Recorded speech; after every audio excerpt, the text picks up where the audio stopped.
Hello नमस्कार दोस्तों। तो देखिए अर्थशास्त्र का जो आपका पेपर है कला एवं वाणिज्य का, ठीक है, कक्षा 12वीं का। तो इस पेपर के बारे में आप लोगों को बताने वाला हूँ। देखिए, और आपके मन में कई प्रकार के विचार आ रहे होंगे कि सर पेपर का एक जो वो लेटर जारी हुआ है, गवर्नमेंट ने जारी किया है, तो पेपर कैंसिल हो गए या क्या हो सकता है, ठीक है। पेपर हो सकते हैं कि नहीं हो सकते हैं, कई प्रकार के विचार आ रहे होंगे आपके मन में। तो मैं आपको बताना चाह रहा हूँ। देखिए, अब पेपर कैंसिल होना तो बहुत ही मुश्किल है, ठीक है। क्योंकि रेगुलर जो पेपर हो चुके हैं, जैसे 11 12 के दो से तीन पेपर हो चुके हैं, और 9 से 10 के जो पेपर हैं आपके, उसमें भी 2 से 3 पेपर हो चुके हैं। 3 पेपर लगभग सभी के हो चुके हैं। तो पेपर निरस्त करवाना तो बहुत ही मुश्किल है, ठीक है। तो जो आदेश जारी किया है, अब उसकी देखो कल और डिक्लेयर जानकारी पता चलेगी, क्लियर हो जाएगा कि पेपर निरस्त होंगे कि नहीं होंगे। अगर निरस्त भी होंगे तो फिर स्कूल द्वारा पेपर बनाए जाएंगे, लेकिन ये बहुत ही मुश्किल होगा, ठीक है, कि निरस्त हो जाए। तो इसलिए आप लोग अपनी तैयारी में लगे रहें, क्योंकि आपका कल पेपर होने वाला है, ठीक है। तो अब आपका पेपर होगा, अगर आप तैयारी करके नहीं जाएंगे तो फिर क्या लिखेंगे पेपर के अंदर, ठीक है। तो आप लोग अपनी तैयारी जारी रखें, बाकी जो आगे होगा वो देखा जाएगा, ठीक है। चलिए, तो देखिए आपका कक्षा 12वीं का पेपर। तो इस प्रकार से पहला पहला प्रश्न देखते हैं, सही विकल्प व्यष्टि अर्थशास्त्र में सम्मिलित होता है।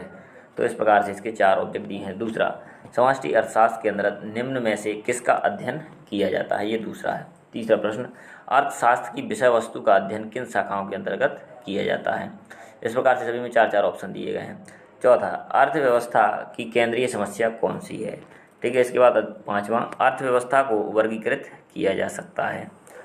अगला छठवां, निम्न में से किस अर्थव्यवस्था में निजी क्षेत्र एवं सार्वजनिक क्षेत्र का अस्तित्व पाया जाता है, ठीक है। इसके बाद क्वेश्चन नंबर 7वां देखिए आप।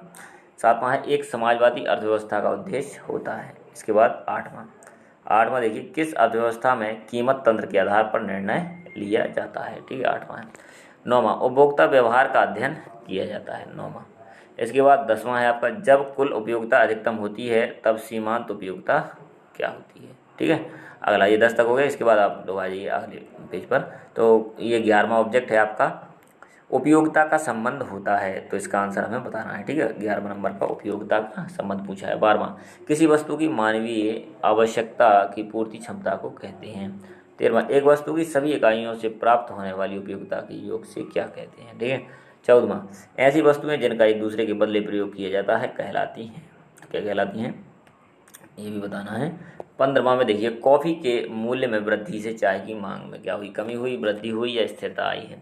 16वां, मांग में कमी के निम्नलिखित में से कौन से कारण हैं। इस प्रकार से 17वां, मांग की लोच। 18वां, विभिन्न वस्तुओं के लिए मांग की लोच होती है। 19वां है आपका, मांग की कीमत लोच से कितने प्रकार की होती है। 20वां है, मांग की कीमत लोच से अभिप्राय। 21वां, उत्पादन के साधन कौन से हैं आपके।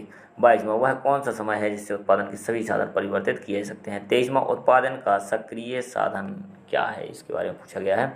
आगे बढ़ते हैं। 24वां ऑब्जेक्ट आपका देखिए, निम्नलिखित में से कौन सा स्थिर लागत नहीं है। फिर 25वां, उत्पादन बंद कर देने पर निम्नलिखित में से कौन सा प्रभाव पड़ता है। 26वां, औसत लागत वक्र का आकार होता है, किस प्रकार का होता है। 27वां देखिए आप, 27वां, संतुलित कीमत के निर्धारक घटक कौन से हैं। 28वां, बाजार मूल्य पाया जाता है। इसके बाद 29वां, पूर्ण प्रतियोगिता में किसी वस्तु का मूल्य निर्धारित होता है।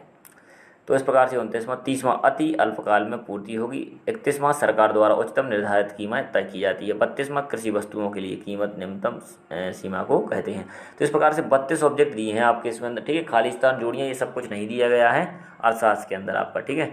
यहाँ पर लघु और इस प्रकार से प्रश्न को बांट दिया गया है। जैसे अर्थव्यवस्था किसे कहते हैं, यहाँ से देखिए ये क्वेश्चन किसके हैं, लघु के हैं। तो इसमें हमें जो भी प्रश्न है ये सब 2 2 नंबर के हैं, ठीक है, डायरेक्टली दे दिए हैं।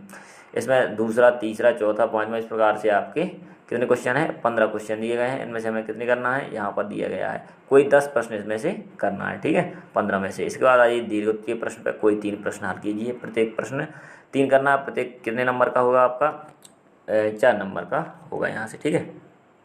तो ये 5 प्रश्न दिए हैं, कोई 3 करना है। अति दीर्घोत्तरीय प्रश्न के अंदर आपका यहाँ भी 4 प्रश्न है, और 4 ही हमें इसके अंदर करने हैं। टोटल दिए कितने गए हैं, 7 प्रश्न दिए गए हैं। तो इनमें से आपको कोई भी 4 प्रश्न कर लेना है, ठीक है। और प्रत्येक क्वेश्चन 4 नंबर का है। तो इस प्रकार से आपका हो गया पेपर, ठीक है। और आप लोग इसके कंप्लीट सॉल्यूशन भी कर लेना, आपको याद करके ही पेपर के अंदर जाना है, ठीक है। अब पेपर होता है कि नहीं, ये बात की बातें हैं। अगर होगा तो देख लेना, अगर नहीं होगा तो फिर और ठीक है, उसके हिसाब से देखेंगे, ठीक है। बने रहिए हमारे चैनल के साथ, और इसी प्रकार से आपकी मदद की जाएगी हमारे द्वारा। Thank you.